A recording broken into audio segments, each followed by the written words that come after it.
Hey there, Assassins. My name's Andrew, aka Yukaiju, and today I'm going to be teaching you how to play Assassin Execution Force.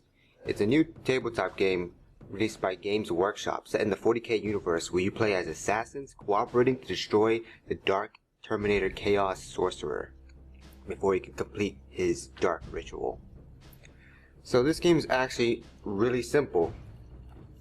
So the first thing we're going to need to do is to set up the game board. Now the game board here is set up in one specific way. So each time you play it, it'll be the same map, but the outcome and what happens during gameplay can drastically change. So there's a 3 board setup here that makes up the main game board, and then there is the Chaos board here, which will be your final destination, where you will find the Chaos Sorcerer and you will try and stop him before he can finish his ritual. Now here's just an overall look at the game board. I'm going to zoom in for when we actually start showing examples and how to play, but here's how you sort of set yourselves up. You'll be playing as 4 assassins from the 40k universe. And the interesting thing about this game is that these models, well, you can't really see them because they've been primed. They're very detailed, and these are actual 40k models. You could use this for the actual 40k game. And if you know anything about these assassins, they are quite the menacing beasts on the field, and they're worth many hundred points and have many complicated rules, but they're lots of fun. So, since it's a cooperative game, these 4 assassins will be trying to take on the forces of chaos. Cultists with pistols, cultists with auto guns, chaos space marines, and of course the Chaos Sorcerer Lord. And these are all automated. You can barely see it here, but there are some arrows on the board which will dictate how these forces move around the map, and it's a stealth game. So essentially, the assassins will start here on the starting square, and they will go around the map, the teleportarium and its power source. And once they do, they can teleport to the final destination to try and assassinate the Chaos Lord. But while they're trying to do this, they're trying to do it in the most stealthy way possible, trying to sneak past any patrolling guards where they don't want to alert them, to alert other guards to make even more big of a mess for them. The game is played over the course of 16 rounds, so there's a time limit here. And you guys will be discovering rooms and going through events. And the more enemies that are on alert, the more events will happen, which could spell a lot of trouble for the assassins in their mission. So, now that we've kind of seen the bigger game here, let's actually go zoom in and show you how to play. So, before you start the game, each player will pick an assassin, or control multiple assassins. And then, you're going to find their appropriate tactics. These tactics are war gear that the assassins have brought to the mission that they can use at any point, although these are limited. Each assassin will only have 3 gray tactics and 1 red tactic, and the one that applies to them is the one with the proper symbol.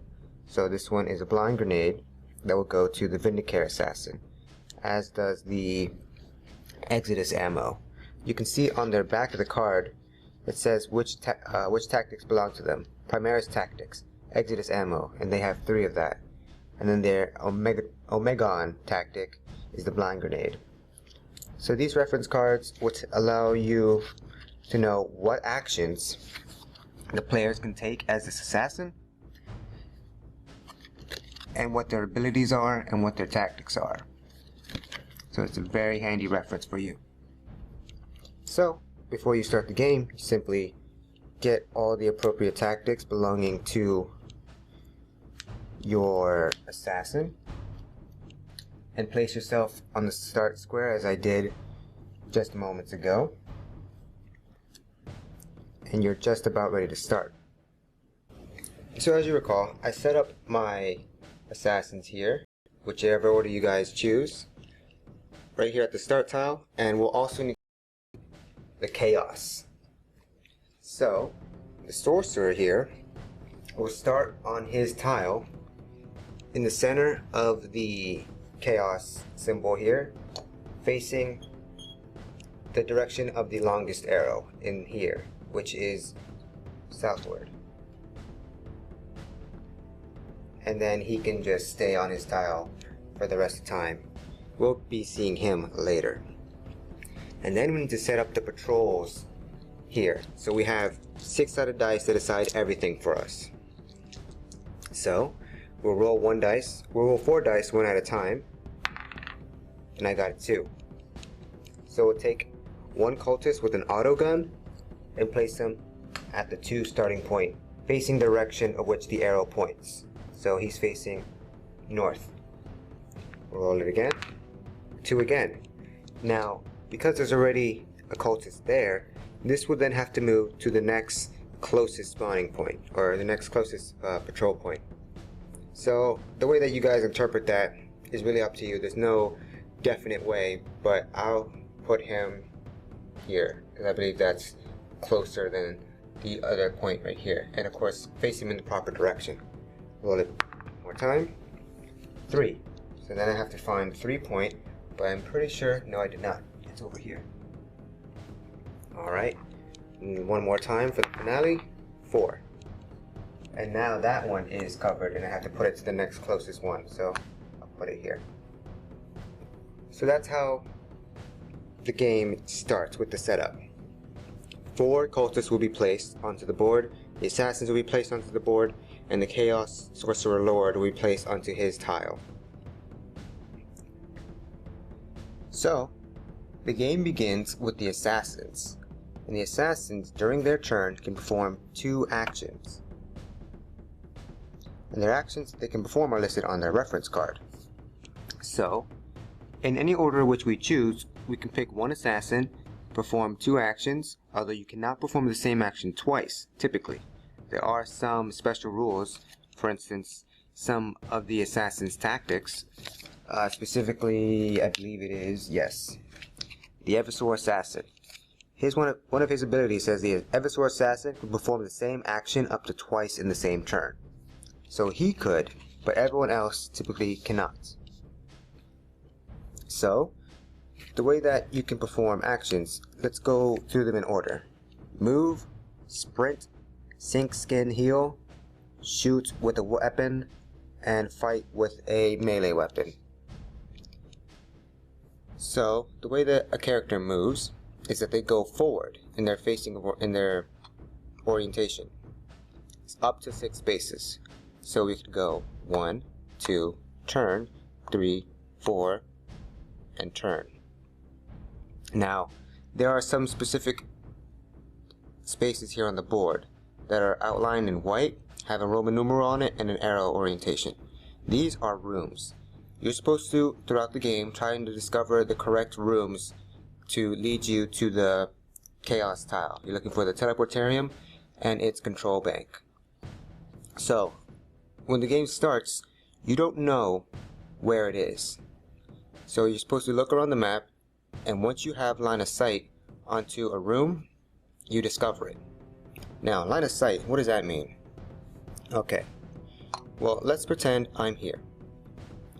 Line of sight will be the first square in front of you, the squares to the left and right, and everything beyond that.